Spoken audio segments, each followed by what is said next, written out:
Hello YouTube family, નવા બ્લોગમાં તમારું હાર્દિક સ્વાગત છે. નવો અને આજે પહેલો ગીતાની આઈડીમાં બ્લોગ મૂકવાનો છે, બરાબર. અને નવો બ્લોગ છે, તમારા સાથ અને સપોર્ટની જરૂર છે. ને બપોરના 12 વાગી ગયા છે, જમવા બેસી ગયા છે. સેવડો છે, પછી વાલોળનું શાક છે, પછી ઘઉંની રોટલી છે, ડુંગળી છે. તો પહેલો બ્લોગ બનાવીએ છીએ, તો કમેન્ટ કરી દેજો પહેલો બ્લોગ તમને કેવો લાગ્યો.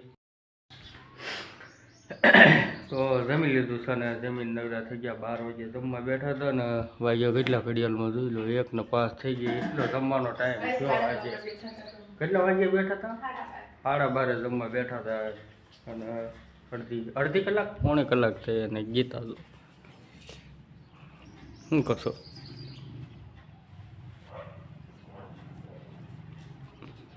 અમે જમીન નવર્યા થયા છે. હવે તો વાસણ ધોઈ નાખી અને પછી ઘડીક આરામ કરી. હા, ઘડીક આરામ કરી જઈ ને પછી 2 વાગે. હા, 2 વાગે જવાનું છે કામ. અમારે તો કામ આવી જવાનું છે 2 વાગે. ત્યાં લગી ગીતા તો આરામ કરશે 4 વાગ્યા લગી. તો હવે 2 વાગી ગયા છે અહીંયાના. હવે કામ નીકળી બરાબર. અને ગીતા કરે છે. હવે ગીતા કોને ખબર બ્લોગ બનાવે કે ન બ્લોગ બનાવી? હા, બ્લોગ બનાવીશ. હા, એ બ્લોગ બનાવશે. 4 વાગે ઊભી થઈને બ્લોગ બનાવીશ. અત્યારે ઘડીક સુઈ જવાનું, પછી 4 વાગે ઉઠીને બ્લોગ બનાવીશ. ચાલો, હરેશ કામે જાય છે. તો ચાલો, હવે હરેશ કામે વ્યા ગઈ છે. તો હવે હું ઘડીક આરામ કરી જાઉં. 4 વાગે ઉઠીને બ્લોગ બનાવીશ. હેલો યુટ્યુબ ફેમિલી, એને વાગી ગયા છે 5.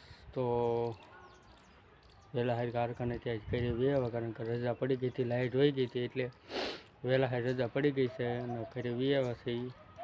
જો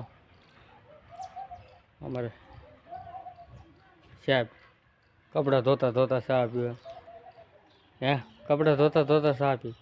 હે, કપડાં ધોતા ધોતા ચા પીવે છે. અને આ બ્લોગ અહીંયા એન્ડ કરીએ છીએ. તો બ્લોગ તમને કેવો લાગ્યો કોમેન્ટમાં જણાવી દેજો. જય માતાજી.